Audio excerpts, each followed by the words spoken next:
Welcome to part 2 of our journey to overcome and master social anxiety. If you haven't watched part 1, check the link in the description below. In part 1, we established that social anxiety isn't just shyness. It's like having an overprotective bodyguard who won't let you talk to people, network, or even order food without sounding like a nervous robot. It convinces you that speaking up will lead to public humiliation, a global press conference about your awkwardness, and maybe even exile to a deserted island. By the way, these are all lies. Yes, social anxiety is a liar. The world isn't watching your every move, and your ideas deserve to be heard. In this video, we'll explore strategies 8 to 12, so strap your seatbelt and let's dive in. Strategy number 8, vulnerability, the art of oversharing, but gradually. Let's face it, vulnerability is the emotional equivalent of ripping off a band-aid, but slower.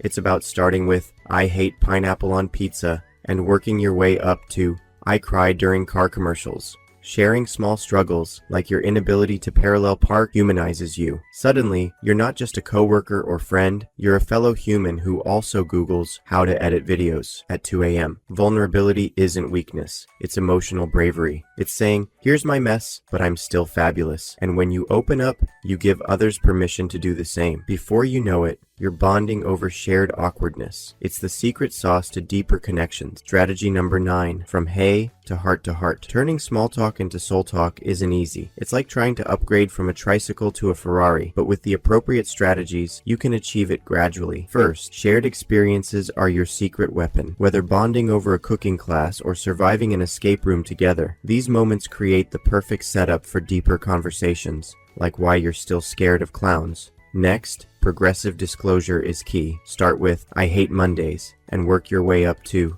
I still sleep with a nightlight. Gradual sharing builds trust like an emotional slow dance. Just don't step on any toes. Also, remember the connection temperature. Relationships start lukewarm, like bad coffee, but with time and effort, they can become piping hot. Be patient. No one goes from hi to here's my childhood trauma overnight, so go forth and deepen those connections. By the way, when I shared this video earlier today with my grandmother, guess what? She loved it. She said she believes it's impossible for anyone to watch this video and not subscribe. Please subscribe to our channel, click the like button, and share it with friends who might also benefit from these insights. Together, we can create a community dedicated to continuous learning and growth. Thank you so much, I appreciate you. Strategy number 10, don't be the office potato. Ever been in a group where one person's the leader, another's the cheerleader, and you're just there wondering if anyone else hears the air conditioner hum? Understanding group roles is like decoding a sitcom.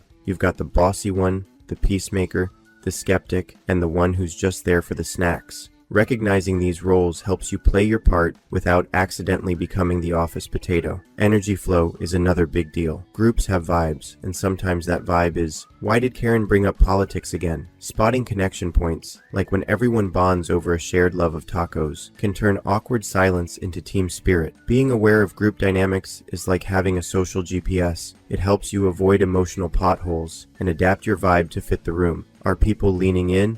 Great, you're nailing it. Are they checking their phones? It's time to switch topics. Mastering group dynamics means smoother collaborations, fewer awkward moments, and getting invited to the next Taco Tuesday. Strategy number 11. The magic of practicing assertiveness. First, let's clarify what assertiveness isn't. It's not being aggressive, pushy, or turning into that one person who dominates every conversation like a dictator at a dinner party. Assertiveness is about standing your ground, expressing yourself clearly, and doing it all without apologizing for existing. Think of it like this. If social anxiety is that annoying friend who constantly tells you to just blend in, assertiveness is the wise coach who says, nah, you're a star, own it.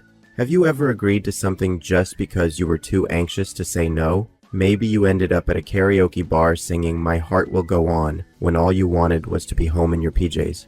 Practicing assertiveness teaches you that saying no doesn't make you a villain. It makes you someone who values his or her time and energy. Strategy number 12, role-playing and rehearsal. Think of social anxiety as an annoying gym teacher forcing you to run laps in your own mind.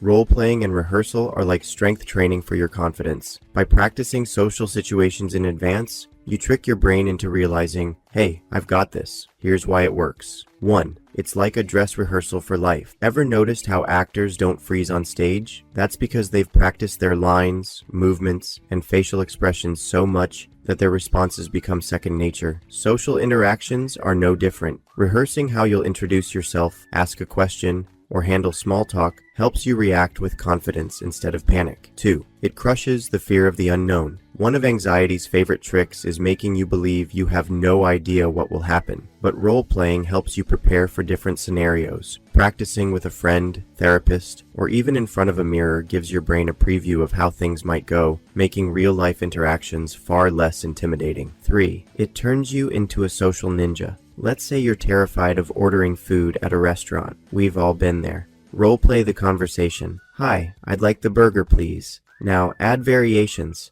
Actually, can I get no onions on that? Keep practicing until it feels natural. Suddenly, ordering food isn't a life or death scenario. It's just a Tuesday night. 4. It builds muscle memory for confidence. The more you practice, the more your responses become second nature. How to start role-playing and rehearsing today. Start small. Practice introducing yourself in the mirror. Make eye contact. Add a confident nod for flair. Enlist a friend.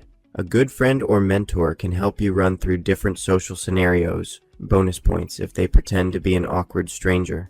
Record yourself. Yes, it feels weird, but it helps. Watching yourself back will show you what to tweak. Talk to yourself out loud. You'll feel like a mad scientist, but hey, confident people do it all the time. And there you have it. Social anxiety doesn't have to be a permanent house guest in your life. As we've explored throughout this video, the path to mastering social anxiety isn't about complex psychological wizardry or expensive therapies. It's about consistent, intentional practice of surprisingly simple techniques. Will you stumble? Absolutely. Will you sometimes leave an interaction replaying every word and cringing? Count on it. But here's the secret. Everyone does this. Even the most seemingly confident people have their moments of social awkwardness. They've just learned not to let those moments define them. So, what's your first step going to be? It may be setting a goal to initiate one conversation daily. It could be practicing deep breathing before entering social situations. Whatever it is, commit to it now. Remember, the goal isn't to eliminate anxiety entirely. It's to develop a relationship with it where you're the boss, not the other way around. Your anxiety is like a backseat driver. Acknowledge its presence, thank it for its input, and then kindly remind it that you're the one behind the wheel. Now listen, if you found this helpful, why keep it to yourself? Subscribe for more game-changing insights, hit that like button like it owes you money, and share this with a friend who keeps saying they'll start tomorrow. Let's build a community of unstoppable learners. Now go out there and crush it. We believe in you. Thank you.